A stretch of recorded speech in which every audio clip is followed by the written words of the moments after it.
Okay, let's unpack this. We spent a lot of time on this deep dive analyzing brands. We talk Yep. about tech giants, retail empires, Right. It's usually corporate, a little cold. yeah, quarterly earnings, supply chains.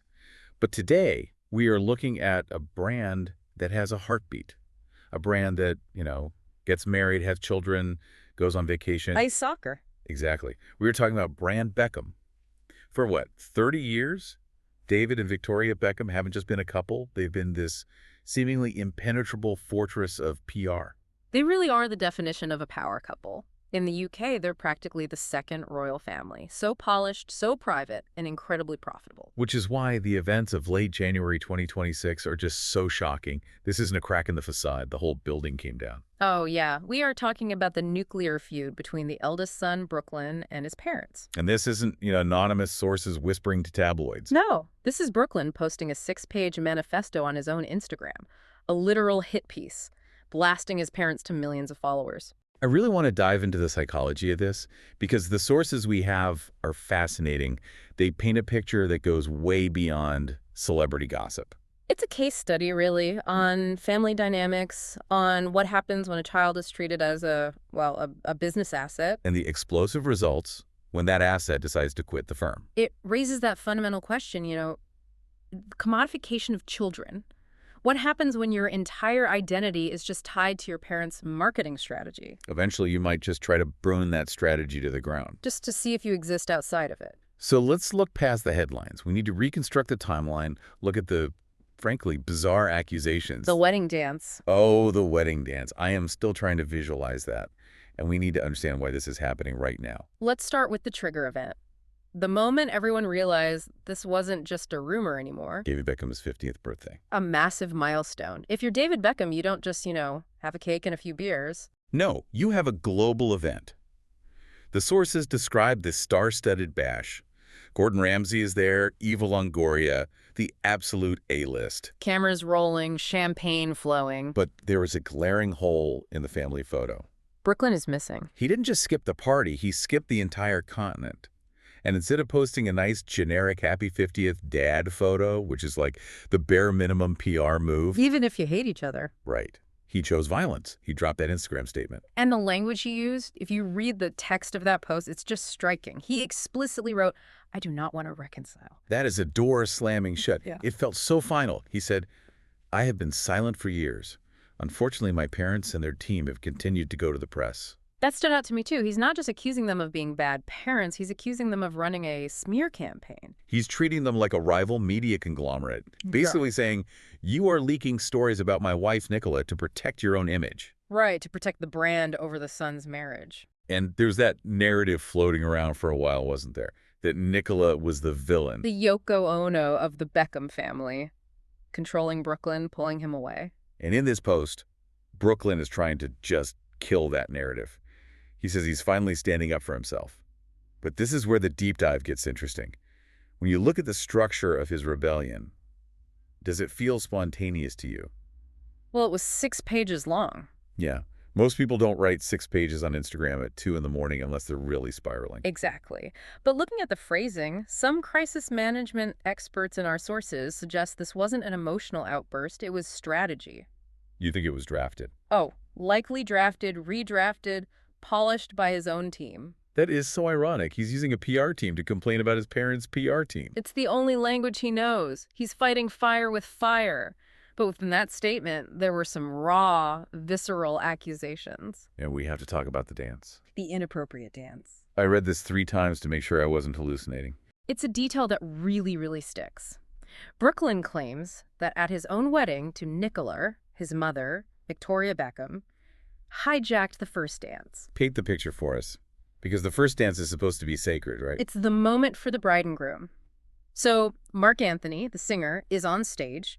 He calls the bride and groom forward. It's the romantic climax. Okay, so far so good. According to Brooklyn, instead of Nicola stepping onto the floor, his mother, Victoria, was already waiting there. No. And he claims she proceeded to dance very inappropriately on him in front of 500 guests. Inappropriately. I mean, that is a loaded word, Oh, especially when you're talking about your mother. it is. The implication is humiliation. He's painting this picture of a mother who cannot stand her son being the center of attention with another woman. She had to physically insert herself into his spotlight. It sounds like something out of a Greek tragedy or a really awkward episode of Succession. It really does. And then he brought up the dress controversy. Right, the dress. This was the original rumor that started all of this. Nicola didn't wear a Victoria Beckham design. Which, in the fashion world, is a huge statement. If your mother-in-law is a world-famous designer, the expectation, the brand synergy, it just demands she dresses the bride. But she walked down the aisle in Valentino. And Brooklyn addresses this. He claims Victoria canceled making the dress at the 11th hour. He paints it as Victoria abandoning them. My mom bailed on us. But we have to be critical here. The other sources tell a different story. Exactly. There's a Vogue interview from around that time, and it mentions that Valentino had been working on Nicola's dress for over a year. So if Valentino was working on it for a year, the whole 11th hour cancellation thing doesn't really add up, does it? You don't just whip up a Valentino couture gown in a week. It gets murky. And you have to ask, why would Victoria refuse? I mean, even if she hated Nicola, making that dress is incredible global advertising. It's millions in free exposure. She is a businesswoman first. Right. It just doesn't make business sense. Unless the personal animosity was just that high. Or maybe Brooklyn and Nicola are rewriting history. It's probably a mix of both. But whatever happened, that wedding was the turning point. But to really understand why this is all happening now, I think we have to zoom out. We have to go back to 1999. The peak of Posh and Becks. I remember it so well. They weren't just famous, they were a phenomenon. And when Brooklyn was born, it wasn't a birth, it was a product launch. One commentator put it perfectly. He's been in the public eye since he was basically an embryo. And the name, Brooklyn. It was headline news. So distinct, so memorable. And this gets to the central tension of his life. Identity. When you're born into that, your name is commodified immediately. Here's a fact that blew my mind. In 2016, Victoria registered Brooklyn Beckham as a trademark in the EU. Wait, she trademarked his name while he was still a teenager? Yep.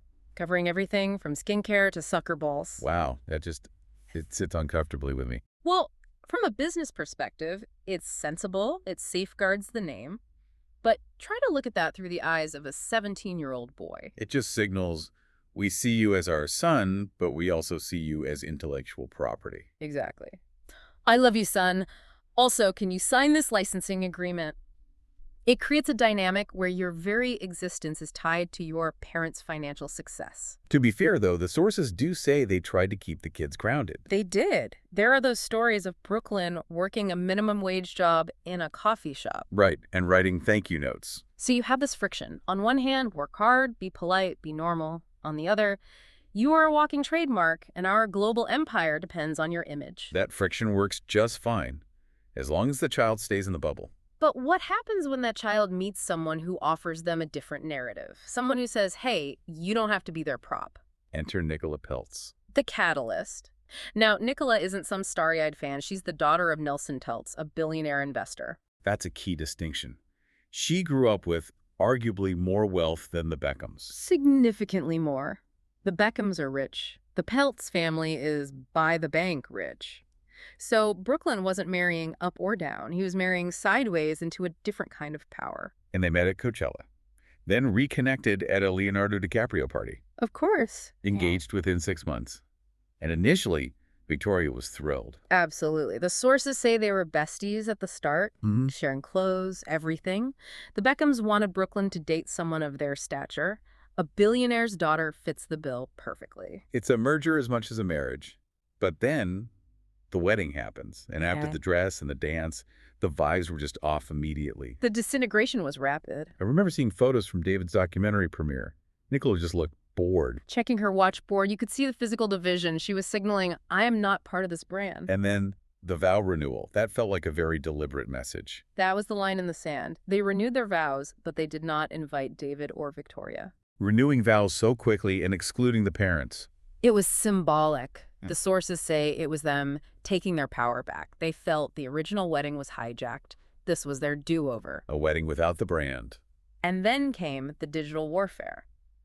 The blocking. Cruz Beckham, his younger brother, confirmed it. He said He blocked us. He blocked mom and dad. Blocking your parents on Instagram is the modern equivalent of changing the locks on the front door. It really is. Yeah. But this brings us to the core wound. The why. Why go so public? Why not just stop calling them? There's a specific story in our notes, the hotel room story, that I think gets to the heart of his pain. Okay. Brooklyn claims that he and Nicola traveled to London, his hometown, and tried to see David. But he says David refused to see them privately. Refused to see his own son. Unless it was at the big party. The message was essentially, I will see you at the event where there are cameras at every corner. That is just heartbreaking if it's true. It reinforces that feeling of being a commodity. Exactly. I don't want to see you, my son. I want to see Brooklyn Beckham, the guest star, to complete the photo op. He felt dehumanized, like a prop. It sounds incredibly lonely. You're sitting in a hotel room in your hometown, and your dad won't come over for a coffee because there's no press coverage for it. And that's where the shouting comes in. This psychological analysis suggests that people start shouting or posting 6-page rants when they feel like they aren't being heard. It's a last resort. He's saying, if you won't listen to me in private, you will listen to me in public. Meanwhile, David and Victoria's strategy is dignified silence. David was actually at Davos when this all dropped. Davos. Of course he was. He was asked about it, and he just evaded. But he did make a pointed comment. He said, when others go low, go high. Say nothing. Say nothing. The classic royal family approach. Never complain, never explain. It protects the brand. It positions them as the mature parents dealing with a wayward child, and it gets them public sympathy while Brooklyn looks explosive. So we have the parents playing the long game, the son burning the house down. But here's a theory I saw. Is it possible this is all just normal? That's the fascinating angle. One expert suggests this is a very standard developmental stage. Leaving home, rejecting your parents' way of life, prioritizing your new spouse. It just usually involves an awkward Thanksgiving dinner, not global press coverage. Exactly. We're witnessing a normal family rupture, but because it's the Beckhams, the volume is turned up to 1 billion. It's interesting how this changes Brooklyn's image, too. For years, let's be honest, he was kind of a punchline. He was. What does Brooklyn actually do? The photographer, then the chef. He was the poster child for nepotism. But now, whether you agree with his methods or not, he's seen as a man standing on his own. He's defining himself against the brand. He's become the anti-Beckham. And in a strange twist, he's using the very tools his parents taught him, manipulating the media, controlling the narrative to dismantle the image they built. He learned from the best. He's using the brand Beckham playbook to destroy brand Beckham. So what does this all mean for the future? Can they come back from this? Well, relationships usually heal with time and privacy. Those are two things the Beckhams rarely have. But the sources do emphasize they're a tight-knit family. They want to mend this. It's a tragedy for them, really. But it's also a fascinating lesson on the limits of PR. You can trademark a name, you can control the paparazzi, but you can't trademark loyalty. And you can't script human emotion. Eventually, people go off script. We've gone from the birth of a trademarked baby to a man blocking his parents to protect his new life. It's been quite a journey. It just leaves us with a difficult question. If your name is a trademark owned by your mother, is it ever possible to truly leave home without burning the house down? Something to think about. Thanks for listening to The Deep Dive.